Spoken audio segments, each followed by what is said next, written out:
Di dalam salah satu hadis lagi, apa Allah katakan?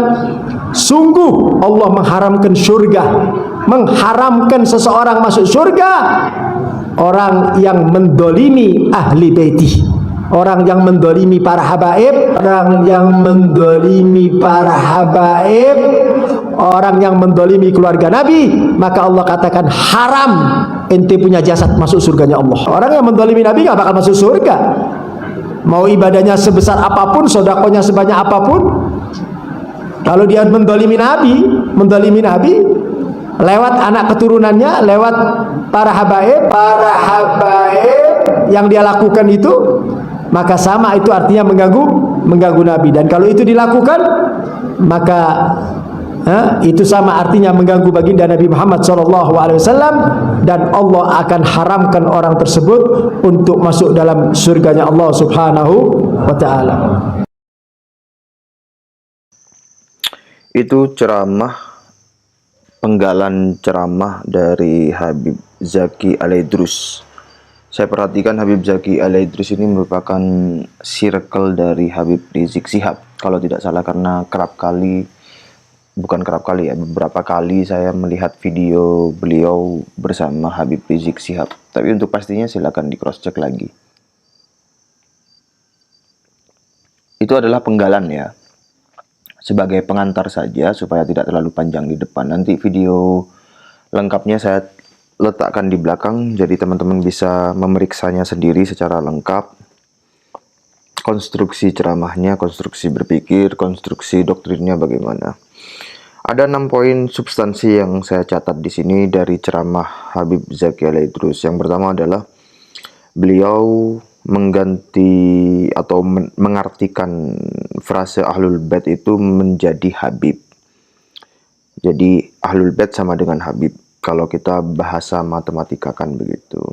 Kemudian dari bahasa matematika itu Ahlul Bait adalah Habib, itu kemudian di derivasi maknanya itu menjadi benci sama para habaib, artinya dia benci Nabi Muhammad. Kemudian kalau ada orang memerangi habaib, sama dengan dia memerangi Nabi Muhammad. Menghina para habaib artinya menghina Nabi. Kalau sampai timbul rasa kebencian kepada keturunan Nabi, dalam konteks ceramah itu adalah Habib, ibadah yang kita lakukan percuma katanya. Sholat percuma, sedekah sebanyak apapun percuma. Kemudian memelintir hadis menjadi orang yang menzalimi para habib, maka Allah katakan haram ente punya jasad masuk surganya Allah. Menurut saya ceramah dari Habib Zaki Al-Aidrus ini memenuhi kriteria aliran sesat dari MUI poin nomor 2, meyakini atau mengikuti akidah yang tidak sesuai dengan dalil syar'i. Kemudian poin nomor 5, melakukan penafsiran Al-Quran yang tidak berdasar kaidah tafsir, atau dalam konteks ceramah itu ya hadis ya. Kalau poin nomor 9 itu juga saya masih ambigu, yaitu masuk ke poin nomor 9 apa enggak, tapi kita bacakan aja ya, yaitu mengurangi atau menambah pokok ibadah yang telah ditetapkan oleh syariah. Ya sepertinya enggak sih ya, tapi ya biarkan MUI nanti itu. Kemudian nomor 6 itu juga masih ambigu, yaitu poin mengingkari kedudukan hadis sebagai sumber ajaran Islam.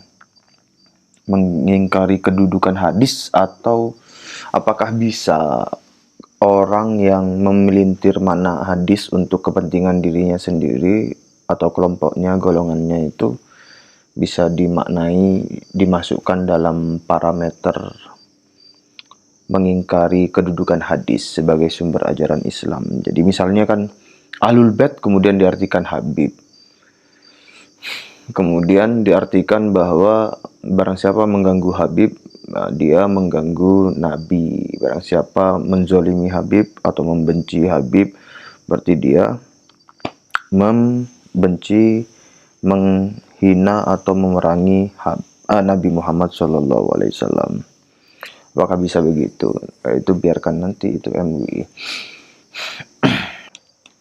Nah, silakan teman-teman tonton sendiri selengkapnya di video berikut yang akan saya cuplikan, bukan cuplik ya, yang saya letakkan di belakang. Kemudian teman-teman silakan menakarnya dengan 10 kriteria aliran sesat MUI. Menurutmu masuk ke nomor berapa saja? Terima kasih. Wassalamualaikum warahmatullahi wabarakatuh. Allah sangat murka, bukan lagi murka, istadda.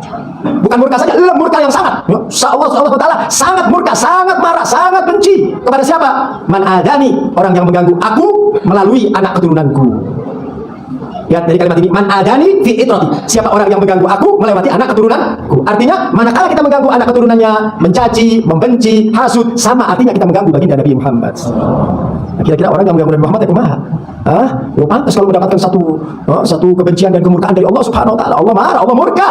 Nah, Nabi Muhammad itu Habibullah, kekasihnya Allah taala. Enggak boleh ada orang ganggu Nabi Muhammad. Enggak boleh ada orang syirik dengan Nabi Muhammad. Enggak boleh ada orang benci dengan Nabi Muhammad. Enggak boleh ada orang hasud dengan Nabi Muhammad. Nah, begitu juga enggak boleh juga benci dan hasud kepada anak keturunannya.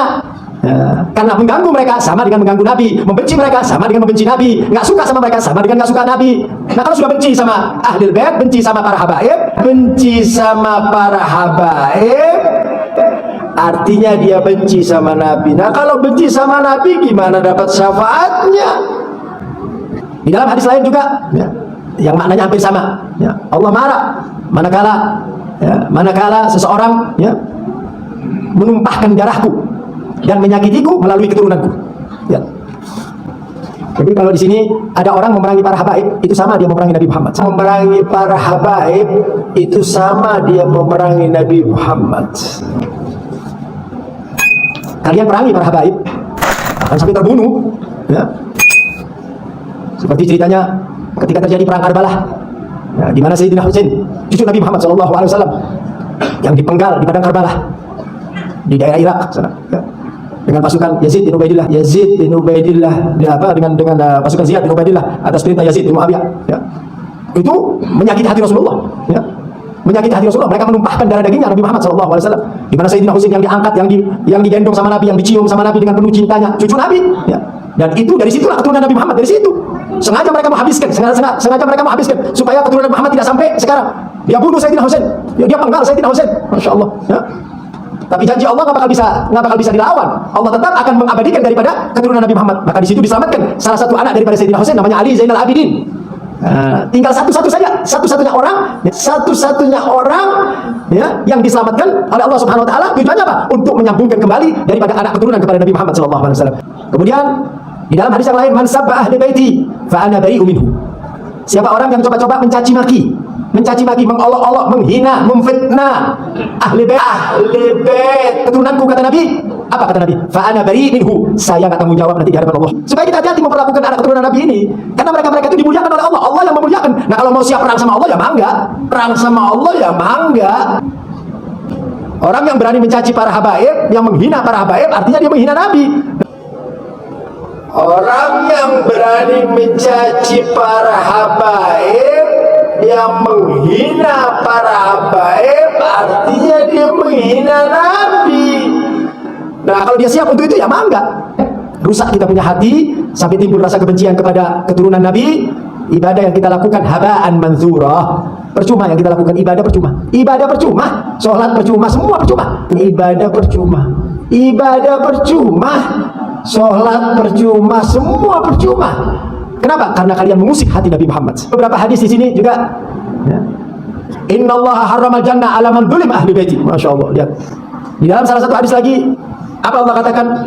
Sungguh Allah mengharamkan surga, mengharamkan seseorang masuk surga, orang yang mendolimi ahli baiti, orang yang mendolimi para habaib, orang yang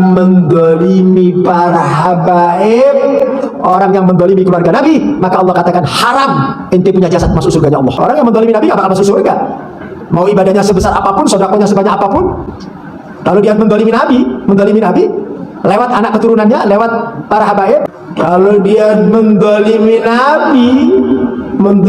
Nabi lewat anak keturunannya, lewat para habaib yang dia lakukan itu, maka sama itu artinya mengganggu Nabi. Dan kalau itu dilakukan, maka itu sama artinya mengganggu baginda Nabi Muhammad SAW, dan Allah akan haramkan orang tersebut untuk masuk dalam surganya Allah Subhanahu wa taala.